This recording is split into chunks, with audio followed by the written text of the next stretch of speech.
ꯑꯩꯈꯣꯏꯒꯤ ꯃꯅꯤꯄꯨꯔꯒꯤ ꯏꯆꯤꯜ ꯏꯅꯥꯎꯅ ꯍꯪꯖꯕ ꯁ꯭ꯅꯨꯀꯔ ꯁꯥꯟꯅꯒꯦꯔꯥ ꯄꯦꯁ ꯁꯥꯟꯅꯒꯦꯔꯥ ꯇꯦꯇꯨꯗꯒꯤ ꯀꯔꯤꯗꯒꯤ ꯂꯣꯏꯅ ꯇꯧꯕ ꯌꯥꯔꯦ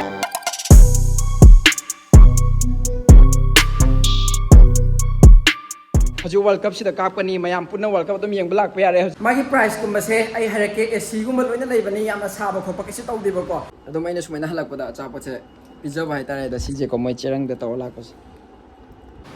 ꯍꯥꯏ ꯃꯌꯥꯝ ꯉꯁꯤ ꯑꯩꯅ ꯂꯩꯔꯤꯕ ꯃꯐꯝꯁꯦ ꯌꯥꯝ ꯊꯤꯅ ꯁꯔꯄ꯭ꯔꯥꯏꯖ ꯑꯣꯏꯕ ꯃꯐꯝꯅꯦꯕꯀꯣ ꯑꯩꯈꯣꯏꯒꯤ ꯃꯅꯤꯄꯨꯔꯒꯤ ꯏꯆꯤꯜ ꯏꯅꯥꯎꯅ ꯍꯪꯖꯕ ꯁ꯭ꯅꯨꯀꯔ ꯁꯥꯟꯅꯒꯦꯔꯥ ꯄꯦꯁ ꯁꯥꯟꯅꯒꯦꯔꯥ ꯐꯨꯠꯕꯣꯜꯒꯤ ꯁꯥꯟꯅꯒꯦꯔꯥ ꯂꯣꯏꯅ ꯇꯧꯕ ꯌꯥꯔꯦ ꯇꯦꯇꯨꯗꯒꯤ ꯀꯔꯤꯗꯒꯤ ꯂꯣꯏꯅ ꯇꯧꯕ ꯌꯥꯔꯦ ꯂꯣꯀꯦꯁꯟ ꯀꯗꯥꯏꯗ ꯂꯥꯛꯀꯅꯤ ꯑꯗꯨꯒ ꯃꯥꯒꯤ ꯄ꯭ꯔꯥꯏꯁꯀꯨꯝꯕꯁꯦ ꯂꯨꯄꯥ ꯀꯌꯥꯅꯣ ꯑꯗꯨꯒ ꯃꯐꯝꯁꯤꯅ ꯀꯗꯥꯏꯗꯅꯣ ꯍꯥꯏꯕꯁꯦ ꯃꯐꯝꯁꯦ ꯑꯩꯁꯨ ꯃꯈꯜ ꯎꯠꯂꯛꯀꯦꯀꯣ ꯁꯣꯝ ꯅꯥꯀꯟꯗ ꯑꯍꯥꯟꯕꯗ ꯁꯣꯝ ꯅꯥꯀꯟꯗ ꯂꯩꯔꯦ ꯑꯩꯈꯣꯏꯒꯤ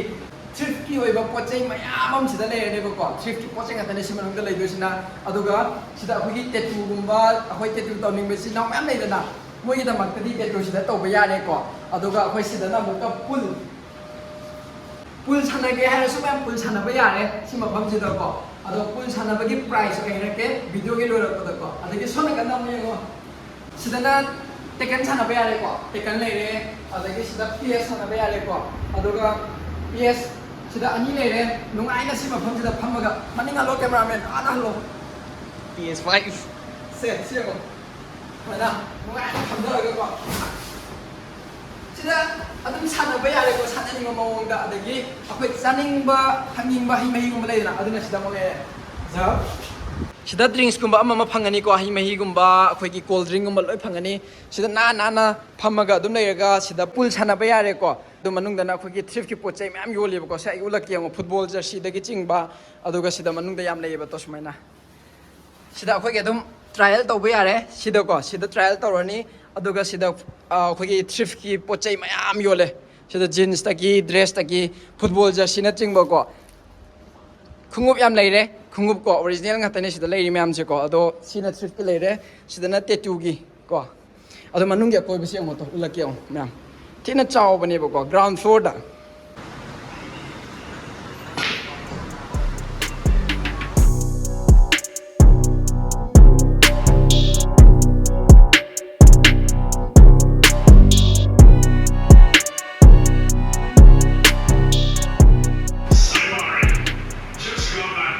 magi price kumba se ai harake AC gumba loina leibani yamna saba khopa kaisi tawdeba ko nungai ba manung si amna ko khoina PS pu sana bo egira sida PS sana ni tekan sana ni khoina ngang oing da sana ba mayam ko loi yare phamaga lepaga sana ba yare sida na pool sana ba yare yam tina nungai ma pham ni mayam aduga location se yam live ma pham ne ba ko location se ai harake adu akoi bagi design ama ma jeng to mayam posta ba ne yam tina nana semja ba ne ha tare ko mawong se agodo sida leire ado akhoi ge su khangna boi bagi video masum hap se mayam da khangan je ha bagi ko adum hapak pane ba aduga hojik se mayam kwai maroi ba world cup kana tawridana aduna world cup ke match su nungti ge sida ka pane ba hojik se ko sida sigi tv ani leina sida adum chauna ka pani aduga mayam sida adum phammaga khotlaga adum akhoi ge chaning ba chapot chabe yai ke su kai di ba si manung sida ko washroom lei washroom changaga manung da lei ko kharana sanar su yare si sanar su yare World Cup yang bagi suya ada sih kan harus World Cup tahu ni mayam ko aduna sudah World Cup tahu kan ni Instagram gi sigi link so ay hapang ge tattoo tahu bagi link so hapang ge tattoo kita mak tadi mayam appointment hana habiyo ko matam do ga tattoo se sida phajana phamaga sida tattoo tahu ne mana yexara lai ri mayam se ngo mayam sini mayam sida su lai re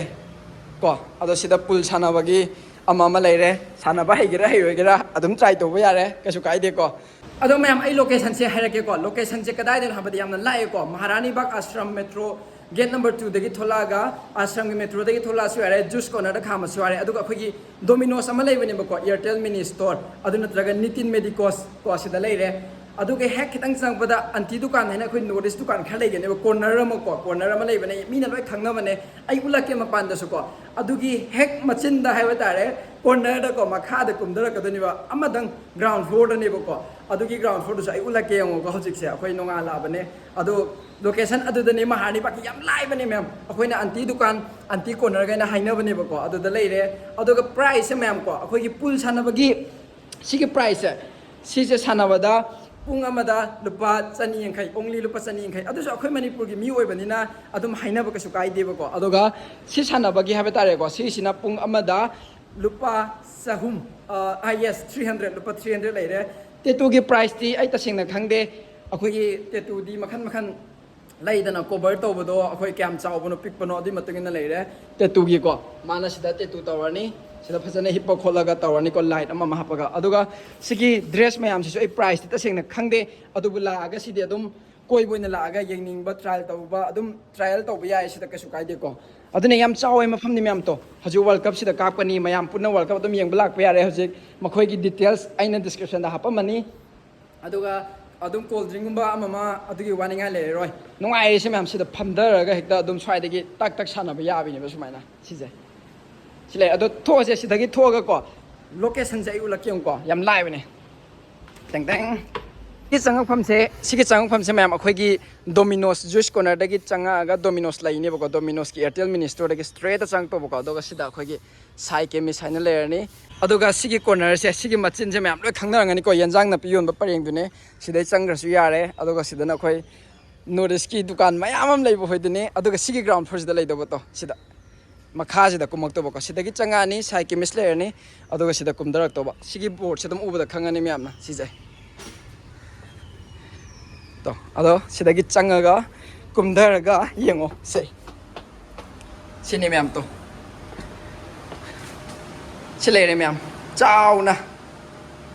ꯚꯤꯗꯤꯑꯣꯁꯦ ꯃꯇꯦꯛ ꯑꯃꯇꯪ ꯑꯩꯅ ꯁꯨꯝ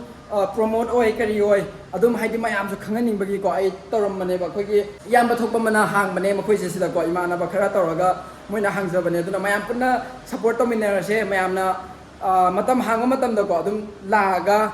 ꯁꯤꯗ ꯏꯟꯖꯣꯏ ꯇꯧꯕ ꯌꯥꯔꯦ ꯑꯗꯨꯒ ꯍꯥꯡꯕꯒꯤ ꯄꯨꯡ ꯇꯥꯏꯃꯤꯡꯁꯦ ꯁꯤꯒꯤ ꯃꯐꯝꯁꯤꯒꯤ ꯍꯥꯡꯕꯒꯤ ꯄꯨꯡ ꯇꯥꯏꯃꯤꯡꯁꯦ ꯑꯩ ꯗꯤꯁꯀ꯭ꯔꯤꯞꯁꯟꯗ ꯐꯖꯅ ꯍꯥꯞꯄꯝꯃꯒꯦ ꯗꯤꯁꯀ꯭ꯔꯤꯞꯁꯟꯗ ꯌꯦꯡꯕꯤꯔꯣ ꯑꯗꯨꯒ ꯀꯟꯇꯦꯛ ꯇꯧꯅꯤꯡ ꯇꯥꯔꯒꯁꯨ ꯇꯦꯇꯨꯒꯤ ꯑꯃꯒꯤ ꯑꯗꯨꯒꯤꯁꯨ ꯗꯤꯇꯦꯜ ꯐꯖꯅ ꯍꯥꯞꯄꯝꯃꯒꯦ ꯋꯥꯔꯜ ꯀꯞ ꯌꯦꯡꯅꯤꯡꯕ ꯃꯌꯥꯝꯒꯤꯗꯃꯛꯇꯁꯨ ꯀꯟꯇꯦꯛ ꯇꯧꯁꯤꯟꯕꯤꯔꯛꯑꯣ ꯑꯗꯨꯒ ꯁꯤꯗ ꯄꯨꯟꯅ ꯃꯌꯥꯝ ꯄꯨꯟꯅ ꯏꯟꯖꯣꯏ ꯇꯧꯃꯤꯟꯅꯕ ꯌꯥꯔꯦ ꯁꯤꯗ ꯅꯨꯡꯉꯥꯏꯅ ꯍꯥꯏꯕ ꯇꯥꯔꯦ ꯁꯤꯁꯦꯀꯣ ꯑꯥꯔꯖꯦꯟꯇꯤꯅꯥ ꯕ꯭ꯔꯥꯖꯤꯜ ꯂꯣꯏ ꯂꯩꯔꯦ ꯑꯥꯔꯁꯦꯅꯦꯜ ꯔꯤꯌꯦꯜ ꯃꯦꯗ꯭ꯔꯤꯠ ꯁꯦ ꯑꯗꯣ ꯚꯤꯗꯤꯑꯣ ꯂꯣꯏꯁꯤꯜꯂꯦ thank you so much everyone ꯑꯩ ꯊꯕꯛ ꯍꯜꯂꯛꯑꯒꯅꯤ ꯑꯩꯅ ꯚꯤꯗꯤꯑꯣ ꯅꯝꯃꯤꯁꯦꯀꯣ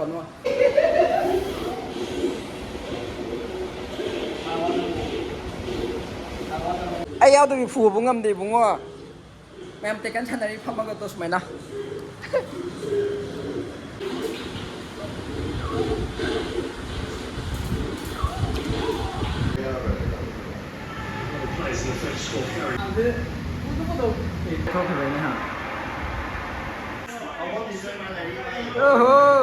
ꯂꯩꯔꯝꯃꯤꯁꯤ ꯎꯗ꯭ꯔꯣ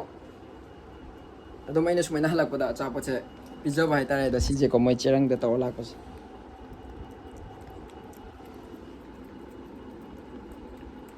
ꯅꯨꯡꯁꯤꯍꯜꯂꯤꯕꯀꯣ ꯑꯩ ꯉꯥꯏꯔ ꯂꯩꯕꯅꯤꯁꯦ ꯌꯥꯔꯦ ꯈꯔ ꯆꯥꯔꯗꯤ ꯌꯥꯔꯦ ꯀꯣ ꯇꯣꯛꯑꯒꯦ ꯍꯥ